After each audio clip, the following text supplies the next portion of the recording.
Welcome to Back to School Night. Welcome also to 6th grade geography and middle school. I'm Sharon Smith. This is my 27th year of teaching at Cumberland Valley. I started out as an English teacher and have also taught 6th grade math, 6th grade reading, 6th grade ELA. And then I found out about the joys of geography. I was very happy to be able to combine some of my teaching in reading and writing, but then also to have students learn about the world. So that's what they will do this year. We will not learn about the whole entire world. However, we will get to some parts, and our main goal is to learn about different cultures, places, and ideas that take shape around the world.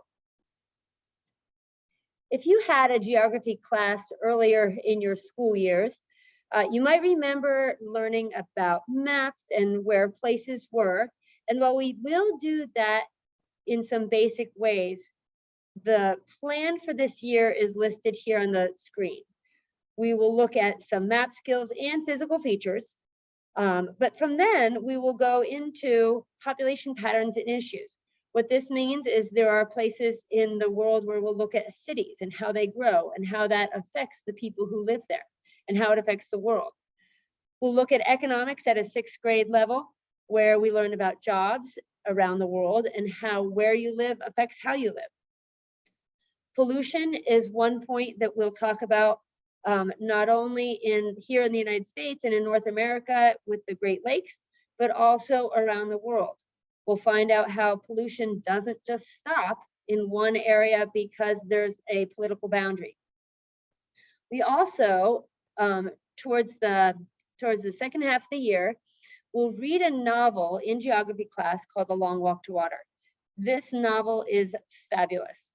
It's the story of immigrants who came to the United States that were lost boys of Sudan. So it's the story of war. It's the story of making changes to your life. And also it's a great way for us to incorporate history and culture into geography class. We also learn about some different types of government.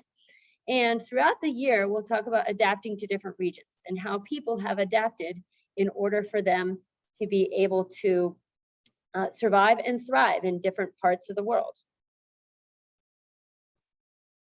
In middle school and in geography in particular, we will be using Schoology.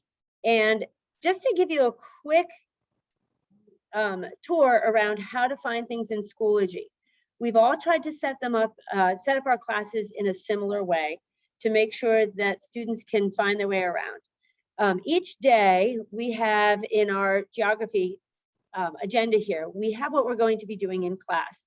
And what will happen also is, especially if students are absent, Schoology is a great way to catch up on what we did. So here we have this course materials, this agenda. I'll just scroll through. It's set up so that the week that we're in currently is in the front. Then if we go back, we can see what we've done in past weeks. On a day, on Monday in week 3, September 13th, students can link to the folder. And if they link to the folder, that takes them directly to what we did in class that day.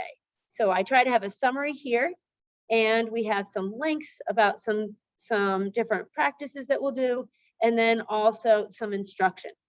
We won't use our computers every day, but we will go through, and if kids happen to be absent or need to be out of class, this is a great way for them to see, hey, what did we do? And are they able to do some of the things that we did in class?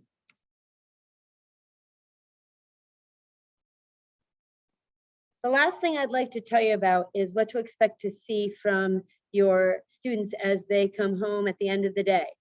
For geography, they will be getting a small handout booklet that will have some things to help them study throughout the year. They will not have a big geography textbook.